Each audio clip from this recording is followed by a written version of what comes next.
కొన్ని రోజుల తర్వాత ఇంట్లో అన్యాయం అయిపోతుంది, పిల్లలు ఉన్నారని మా ఇంటి ముందు ఆమె చెప్పింది నాకు. మీ ఆయన అట్లా తను పెట్టుకున్నాడు సంబంధం. తెలిసిన తర్వాత మా ఆయనకు నేను చెప్పినాను. చెప్పిన తర్వాత అన్నాడు, ఏ లేదు ఎవరు చెప్పిరా అని గల్లీలోకి పోయి అందరినీ బూతులు తిట్టిండు. సరే ఒప్పుకోలేదు. ఒప్పుకొని తిట్టేసిండు అందరినీ. తర్వాత వాళ్ళని అడిగినాము, మా బావ వాళ్ళకి చెప్పినాము, గొడవ చేసిన ఆమె కోసం నన్ను కొట్టిండు, చెయ్యి కట్ చేసుకున్నా, కుట్లు పడ్డాయి, మందు తాగిన, హాస్పిటల్ అడ్మిట్ చేసిరు, మా వాళ్ళు వచ్చారు. నువ్వు చేసుకున్నావా సూసైడ్ అటెంప్ట్? ఎందుకమ్మా? నీకు కూడా ఎక్కేసిందా మీ ఆయనది? అంటే ఆ టార్చర్ ఎట్లుండదు అనుకుంటున్నాం మేడం, చాలా సైకో, అసలు భరించుకోలేం. నాకు ఎవరు లేరుగా మేడం. నీకు 2 పిల్లలు ఉన్నారు కదమ్మా, అలాంటి ప్రవర్తన ఎలా చేస్తారు? అసలు అట్లా కొట్టడం ఘోరంగా కొట్టాడు మేడం. నేను పిజ్జా తరపున కూడా చేయించుకున్నా, ఎంఆర్ఐ స్కానింగ్ తీపించుకున్నాను. ఎప్పుడు జరిగింది ఇదంతా? ఇప్పుడు ఈ అమ్మాయిని అంతకుముందు చాలా మందిని పెట్టుకుని విడదీసినాను, ఈ అమ్మాయిని పెట్టుకున్నాను 4 సంవత్సరాల నుంచి. ఇప్పుడు ఇంకా అక్కడే ఉన్నాడా? అక్కడనే ఉన్నాడు. 4 సంవత్సరాల నుంచి విడగొట్టలేకపోయావా? మేము పంచాయతీలు ప్రాపర్టీస్ కొన్నాడా? ఉన్నాయి. ఎవరి పేరు మీద? ఆయన పేరు మీద చేయించుకున్నాడు. అన్ని ఆయన పేరు మీద ఉన్నాయా? పిల్లల పేరు మీద కానీ నీ పేరు మీద కానీ ఏమి కొనలేదు? నీ ఫుల్ టైం జాబ్ అతను అమ్మాయిలతో లింక్ పెట్టుకోవటం, నువ్వు విడదీయటం, ఇంతేగా? ఏ క్షణానికి పెట్టుకోవడము. ఇప్పుడు పిల్లల వయసు ఏంటి, ఏం చదువుతున్నారు? ఆమె ఫస్ట్ ఇయర్ పెద్ద ఆమె, చిన్న ఆమె 10th అయిపోయింది మేడం. బాబా టీనేజ్ గర్ల్స్. అయితే పిల్లలు కూడా చెప్తున్నారు మేడం, ఉంటే ఇక్కడ ఉండు, లేకపోతే వెళ్ళిపో, ఇట్లా చెయ్యకు, మంచిగా ఉండు, మారు. ఇప్పుడు ఏంటి, ఆవిడకి ఏమైనా ప్రాపర్టీలు ఏమైనా కొనిపెట్టాడా? ఆ ఇల్లంతా ఆయనే చూసుకుంటున్నాడా? అన్ని ఖర్చులేనే ఇంట్లో. ఇప్పుడు మీరు ఉండేది ఓన్ హౌస్, రెంటెడ్? మాది సొంతమే మేడం. సంపాదిస్తాడమ్మా డబ్బులు బాగా? సంపాదిస్తాడు. ఏం చేస్తున్నాడు ఆ డబ్బులు, సంపాదించిన డబ్బులతో? మాకు చూపియాడు, మాకు చెప్పాడు, నీకెందుకు, నీకు అవసరం లేదు, నీకు కడుపుకు తిండి బట్ట ఉన్నది చాలు. మరి పిల్లలు కాలేజీకి వెళ్తున్నారు కదా, అది కిరాయి వస్తున్నది కదా సార్, కిరాయి పైసలు వస్తున్నాయి కదా, ఆ కిరాయి పైసలు మీరు ఉంచుకుని పిల్లల్ని చదివించుకుంటున్నారు. పని చేస్తావమ్మా? నేనేం చేయను సార్. ఇంట్లో 15,000 దాకా వస్తాయి మేడం. బావి దగ్గర రెంట్ కిరాయిలు ఉన్నాయి, అవి ఏంటి రేకులవి, అక్కడ 10,000 వస్తాయి. కల్దుకల్లా 5,000 వస్తాయి మాకు గౌడ్స్ మేము. అవన్నీ తీసేసుకుంటాడు. ఇక ఇంట్లో కిరాణా షాపులకి, పిల్లల ఫీజుల మట్టికే మాకు చూసుకుంటాడు, మిగతా అన్ని మాకు లెక్కలు చెప్పాడు, అడగొద్దు అంటాడు. సరే, 30,000 40,000 చేతికైతే వస్తున్నాయి కదా, వస్తున్నాయి. మళ్ళీ ఆయన సంపాదిస్తున్నాడు. నువ్వు అయ్యేం చేస్తున్నావు? నువ్వు అవి నాకు ఇయ్యాడుగా మేడం. రెంట్లు ఏం చేస్తున్నావు? రెంట్లో నాకు ఇయ్యాడు, వాళ్ళని కాల్ చేపిస్తా అంటాడు వాళ్ళని. నేను ఇప్పుడు నువ్వే కదా అన్నావు రెంట్లో వస్తాయి అంటే, వస్తాయి, అవే మేము పెట్టి నా ముందరనే ఫీజులు కడుతున్నాడు. రెంట్లో ఆయనే కలెక్ట్ చేసి వాటితో నీకు ఇంట్లో సరుకులు, పిల్లల ఫీజులు అవి కడుతున్నాడు. నీకు తిండి పెడుతున్నాను చాలు కదా, షెల్టర్ ఉంది, తిండి ఉంది, మీకు ఏమైనా ఖర్చులు ఉంటే చూసుకుంటున్నా, నా మనాన్ని నన్ను వదిలేయండి, నా పర్సనల్ లైఫ్ లో కల్పించుకోవద్దు అంటున్నాడు. నేను నచ్చినట్టు బతుకుతాను. ఇప్పుడు మీ వరకు మేడం అడిగేది ఏంటంటే, మీ వరకు లోటు ఏం లేదుగా, ఓన్లీ బయటికి వెళ్ళి ఈ వ్యవహారం నడిపిస్తున్నాడు అన్నది తప్ప, సంపాదించే డబ్బులు మిగతా డబ్బులు ఎక్కడ ఖర్చు పెడుతున్నాడు, ఎక్కడ ఇది చేస్తున్నాడు అనేది తప్ప, మీ వరకు మీకు వచ్చిన కష్టం ఏంటి? మా వరకు వచ్చింది ఏంటి అంటే, మా ఇంట్లో పిల్లలకి చదువులకి బుక్స్ అయిపోతే తేడు, పెన్నులు అయిపోతే తేడు, ఇంట్లోకి ఏమైనా సామాన్ అయిపోయినా తేడు, ఉద్దరు తీసుకురా అంటాడు, ఉద్దరు ఇయ్యలేరంటే నా పేరు చెప్పుకో అంటాడు. మాకు నేను ఇక్కడ ఊరికి వెళ్తానంటే 500 1000 రూపాయలు ఇయ్యాడు. 100 రూపాయలు ఇస్తున్నాడు, ఇంకో 10 రూపాయలు ఎక్కువ అడిగితే ఇవ్వడా? ఇయ్యాడు. నీకెందుకు, నేను తెచ్చిస్తున్నా కదా, నీకేం అవసరం? అవునమ్మా, ఏమైపోతే అవి లిస్ట్ ఇస్తే తీసుకొస్తాడు కదా. ఆ లిస్టు మాకు ఇంకా ఎప్పుడు 2-3 నెలలకు ఒకసారి డిమార్ట్కి వెళ్ళి సామాన్, అది అయిపోయిందంటే ఇంకా తేడు. కాదమ్మా, 100 రూపాయలు ఇచ్చేవాడు ఇంకో 10-20 ఎందుకు ఇవ్వడం నాకు అర్థం కావట్లే. ఇయ్యడు అంటే సార్, మాకు ఇప్పుడు ఇంట్లో కిరాణా షాప్లో పోయి మేము ఉద్దరు తెచ్చుకుంటున్నాము, బయటికి వెళ్ళాలంటే ఆయన పైసలు ఇవ్వంటే ఏం పని మీద వెళ్తున్నావు, ఎక్కడికి వెళ్తున్నావు అని అడుగుతాడు. సో ఇప్పుడు వచ్చింది దేని గురించి? ఆ కిరాణా షాప్కి డబ్బులు ఇవ్వట్లేదనా? సార్ నాకు అది కాదు, మా ఆయన గురించి.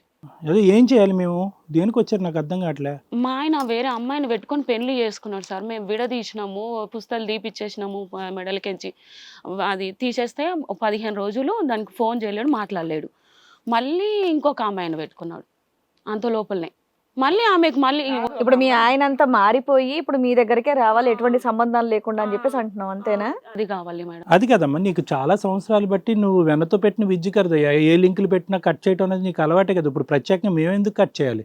ఇంతకుముందు చాలా సందర్భాల్లో లింకులు పెట్టుకున్నాడుగా, ప్రతి సందర్భాన్ని నువ్వు అడ్డుపెట్టి కట్ చేసావుగా. ఇప్పుడు ఏంటి ప్రత్యేకమైనటువంటి మాకెందుకు అప్ చెప్తున్నావు ఈ కాంట్రాక్ట్?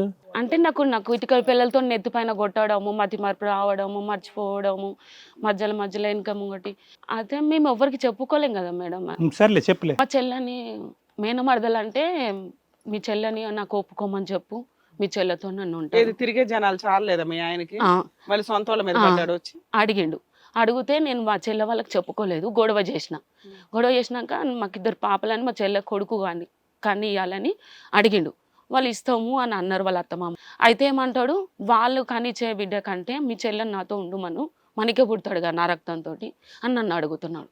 మా ఇంటికి వస్తే మీ చెల్లెని సరే 2 ఆడపిల్లలు పుట్టారు, మగపిల్లడు కావాలంటే నీకు ఆపరేషన్ చేయించడం ఎందుకు? చేయించకుండా ఉంటే నీకు పుట్టేవాళ్ళు ఏమోగా. అయ్యింది, అయిపోయింది. ఇప్పుడు మన చేతిలో ఉంది, మనం ఎట్లా అనుకుంటే అట్లా. సొంత మడదల వాళ్ళు ఉంచుకున్న వాళ్ళు పెట్టుకున్న వాళ్ళు చాలా మంది ఉన్నారు. కాదమ్మా, నీ అతని బారి నుంచి విడగొట్టవలసిన వాళ్ళు ఎంతమంది ఉన్నారు? ఇప్పుడు మాకు 3 అంతేగా లెక్క. ఆవిడ ఒకటి, ఇప్పుడు మీ చెల్లెలు వరుస అయ్యే ఆ అమ్మాయి ఒకటి, ఇంకా మా చెల్లెల వాళ్ళు ఇప్పుడు వస్తలేరు మా ఇంటికి, రాకపోకలు లేవు, మాట్లాడు లేవు. అయితే మేము సార్ ఒకటి రెడ్ హ్యాండ్గా పట్టుకున్నాం, 2ని పంచాయతీలు పెట్టినాం, రాపిచ్చినాము. అసలు నీకు పరిచయం ఉన్న దగ్గర నుంచి ఇప్పటి వరకు మీ ఆయనకి ఎంతమంది ఉన్నారు? 30 మందిని పెట్టుకోవచ్చు మేడం. 30 మందిని చెప్పబోయ్ ఉంచుకున్నాడు మీ ఆయన. ఇప్పుడు 31 నుంచి ఇందాక సార్ అన్నట్టు మాకు కాంట్రాక్ట్ ఇద్దాం అనుకుంటున్నాం.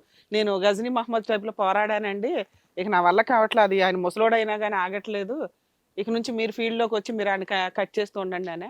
ఇంకా మేమేం పోరాడలేము, అతను కట్ చేయాలి అంతే, ఇంకేం లేదు. అది కాదు సార్, అది మా ఆయన నేను వదులుకోలేకపోతున్నా, ఆమెతో వెళ్తా నేను చూడు ఉండలేకపోతున్నా. అయితే అతనికి కాదు, నీకు ఇవ్వాలి ట్రీట్మెంట్. కదా ప్రాబ్లం నీ దగ్గర కదా ఉంది. ఇప్పుడు మీ ఆయన నీకు తిండి పెట్టపోతుంటే, 2 పిల్లల్ని పోషించకపోతుంటే, అమ్మ ఇట్లా కేసులు వేసుకోండి, వసూలు చేసుకోండి. మీ ఆయన వల్ల నీకు కష్టం ఉంటే, తల్లి సర్దుకుంటానంటే నోరు మూసుకొని సర్దుకోండి, సర్దుకోలేకపోతే బయటకు వచ్చి కేసులు వేసుకొని ప్రశాంతంగా బతకండి అంటాం. ఆయన కొట్టే తన్నులుగా తినడానికి రెడీగా ఉంటున్నావు, ఆయన హింసించే హింస రెడీగా ఉంటున్నావు, ఆయన 30 మందిని ఇప్పుడు దాకా ఉంచుకుంటూ 30 మందిని కట్ చేసుకుంటూ అదే ఇంట్లో ఉంటున్నావు. నీకు అదొక ఎంటర్టైన్మెంట్ అయిపోయింది కదా. అసలు మీ ఆయనతో హెరాస్మెంట్ లేకపోతే నువ్వు బతకలేవు, నీకు అది తెలియట్లా. నేను బయటికి వెళ్ళిపోతా అంటే పెద్ద మనుషులు ఒప్పుకుంటలేరు. 2 పిల్లలు వయసుకు వచ్చారు, రేపు పొద్దుట వాళ్ళ ఆలోచన విధానం ఎలా వెళ్తుంది? మీరిద్దరు ఇలా తన్నుకుంటుంటే వచ్చే సంబంధాలు ఎట్లా ఉంటాయి, గౌరవం ఎట్లా ఉంటుంది ఆలోచిస్తున్నావా? నువ్వైనా కరెక్ట్ డెసిషన్ తీసుకోవాలిగా, పిచ్చి మీ ఆయనకి నీకు కాదు, నువ్వు కరెక్ట్ గానే ఉండాలిగా. రోజు హెరాస్మెంట్ లేకపోతే నేను బతకలేనండి అన్నట్టు 30 ఏళ్ల నుంచి నువ్వు ఇది నడిపించేస్తున్నావు, 18 ఏళ్ల నుంచి. మరి ఇంకేం చేయాలి మేడం, నేను ఎక్కడికి వెళ్ళలేను కదా, ఎవరు చూసుకుంటారు? నిన్ను నువ్వు చూసుకోగలవుగా, ఇప్పుడు ఉన్నాడు కాబట్టి మాట్లాడుతున్నావు, ఇన్ కేసు లేకపోతే ఏం చేస్తావు? ఇప్పుడు నేను బయటికి వెళ్ళి బతుకు. జ్యోతి, ఇన్ని రోజులు బట్టి ఎప్పుడు కూడా అతను ఇచ్చేది తింటూనే ఉన్నావుగా, పిల్లల ఫీజులు అవనివ్వండి, కిరాణా ఏవో చెప్పావు, అన్నీ తింటున్నావు కదా. ఎప్పుడు అతని వ్యవహారాన్ని ఎక్కడికక్కడ చెప్తున్నావు, కానీ నీ డబ్బులు వద్దు, నువ్వు వద్దు అని ఒక్కసారైనా మాట్లాడావు? చెప్పినా నీ ఆస్తి కూడా వద్దు, నాకు ఏమో. ఇది 30 మంది అయిన తర్వాత 32వ దానికా? అట్లా అంటే ఏమంటున్నాడు? అట్లా నాకు ఆస్తి వద్దు, నీ పేరు మీద ఉంచుకో, నీతోనే ఉంచుకో, నాకు వద్దు, నువ్వు ఒక్కనే ఉంటా చాలు మాకు. సార్ అడుగుతున్నది అది కాదు, ఈ వెధవ నాకు వద్దు అని నువ్వు బయటికి వెళ్ళిపోయి ఉండొచ్చు కదా, అలా ఎప్పుడన్నా ఉంటాను అని మీ ఆయనతో వార్నింగ్ ఇచ్చిన వెళ్ళిపోమన్నాడు. హ్యాపీ, మరి వచ్చేయచ్చు కదా. ఇందాకేమో పెద్ద మనుషులు ఒప్పుకోరు అంటున్నావు, మీ ఆయన వెళ్ళిపోమంటున్నాడు, బయటకు వచ్చేసి ఆ ప్రాపర్టీలో ఏదో ప్రాపర్టీ ఆక్యుపై చేసుకుని నువ్వు పిల్లలు ఉండొచ్చు కదా. మాకు మేనమామలు ఉన్నారు కదా, వాళ్ళు ఒప్పుకుంటలేరు. ఆడపిల్లలు పెట్టుకుని ఎక్కడ ఉంటావు, రోజులు మంచిగా లేవు. అప్పుడు సర్దుకోవడం నా వల్ల అయితలేదు మేడం. సర్దుకోవడం నీ వల్ల అవుతున్నా, బయటకు పంపించడం పెద్దవాళ్ళ వల్ల అవట్లా. అది పెద్ద ఇంట్లో కూడా. ఇంతకంటే రోజులు మంచిగా లేవంటే ఇంతకంటే చండాలమైన రోజులు ఎక్కడన్నా ఉన్నాయమ్మా? నాకు మా వాళ్ళు ఎవ్వరు నన్ను అసలు బయటికి వెళ్ళనిస్తలేరు.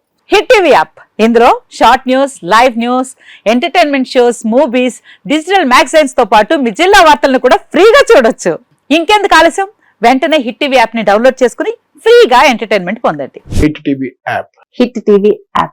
Please download hit TV app. Hit TV app ని ఫ్రీగా డౌన్లోడ్ చేసుకుని ఎంజాయ్ చేయండి. మీకు నచ్చిన ఎంటర్టైన్మెంట్ కోసం హిట్ టీవీ యాప్ ని ఫ్రీగా డౌన్లోడ్ చేసుకుని ఎంజాయ్ చేయండి. హిట్ టీవీ యాప్ ని డౌన్లోడ్ చేసుకుని ఆస్వాదించండి, ఆశీర్వదించండి. ఇంతమంది సెలబ్రిటీలు హిట్ టీవీ యాప్ ని డౌన్లోడ్ చేసుకోండి అని చెప్తున్నారంటే ఎంత మంచి యాప్ ఆలోచించండి. అమెరికా అమెరికా అమెరికా అమెరికాలో చదవాలనుకునే వాళ్ళకి విశ్వసనీయమైన పేరు మన శౌర్య కన్సల్టెన్సీ. UK లో 1 year masters. UK లో 1 year masters. 2 years work permit up to 5 years visa. Contact Saurya Consultancy. Contact 89851 89851.